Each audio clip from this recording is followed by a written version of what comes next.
ভিডিওটি যদি আপনি শেষ পর্যন্ত দেখেন, কথা দিচ্ছি আপনি যত শক্ত মনের মানুষই হন না কেন, চোখের পানি ধরে রাখতে পারবেন না। একটা 8 বছরের বাচ্চা যার মা খুবই অসুস্থ হয়ে হসপিটালে ভর্তি ছিল, এদিকে বাচ্চাটি 1 টাকার একটা পয়সা নিয়ে বাজারের প্রত্যেকটা দোকানে যেতে লাগলো। বাচ্চাটি একটা দোকানে গিয়ে বলল, আঙ্কেল এখানে কি আল্লাহ কিনতে পাওয়া যায়? এই কথা শুনে দোকানদার তাকে রেগে মেগে দোকান থেকে বের করে দিল। তারপর ছোট্ট বাচ্চাটি আবার আরেক দোকানে গেল এবং সেই দোকানে গিয়েও সেই দোকানদারকে সেই একই প্রশ্ন করলো, আঙ্কেল এখানে কি আল্লাহ বিক্রি করেন? এই কথা শুনে সেই দোকানদারও ছেলেটিকে ঘাড় ধাক্কা দিয়ে দোকান থেকে বের করে দিল, কিন্তু ছেলেটি কিছুতেই হার মানতে চাচ্ছিল না। সে প্রত্যেকটা দোকানে গিয়ে এই একই প্রশ্ন করতে লাগলো। এভাবে সারা বাজার ঘুরে বাচ্চাটা একটা দোকানদারকে পেল। সেই দোকানদার ছিল বৃদ্ধ লোক। সে খুব নরম সুরে ছোট্ট বাচ্চাটাকে জিজ্ঞাসা করলো, আচ্ছা তুমি আল্লাহকে কেন কিনতে চাও বাবা? এ কথা শুনে তার খুশিতে মন ভরে যায়, কারণ বাজারের এই দোকানদারটাই তাকে শুধু এমন প্রশ্ন করেছে। সে মনে মনে ভাবতে লাগলো, যেহেতু দোকানদার জিজ্ঞাসা করেছে, অবশ্যই এখানে আল্লাহকে কিনতে পাওয়া যায়। বাচ্চাটি উত্তরে বলল, আমার মা হসপিটালে ভর্তি, আমার কাছে আমার মাই সব। আমার মা আমার জন্য সারাদিন কাজ করে, আমার খেয়াল রাখে। আজ যদি আমার মা মারা যায়, তাহলে আমাকে দেখার মতো এই পৃথিবীতে আর কেউ থাকবে না।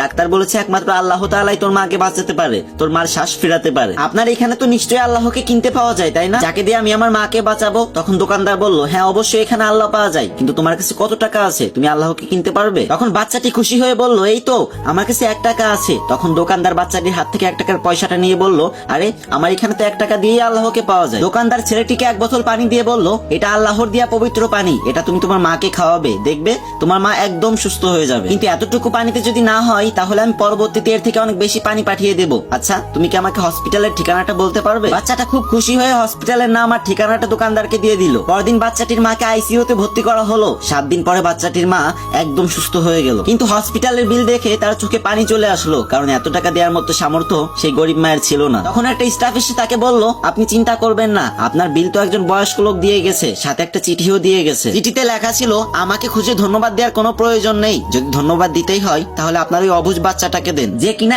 1 টাকা দিয়ে মাকে বাঁচানোর জন্য বাজারে আল্লাহকে কিনতে গিয়েছিল। কি বলছিলাম না, চোখের পানি ধরে রাখতে পারবেন না? আজকে আমার কমেন্ট বক্সে তারাই লাভ ইউ মা লিখবেন যারা মাকে অনেক ভালোবাসেন, যদি হাতে 5 সেকেন্ড সময় থাকে, না হলে লেখার দরকার নেই।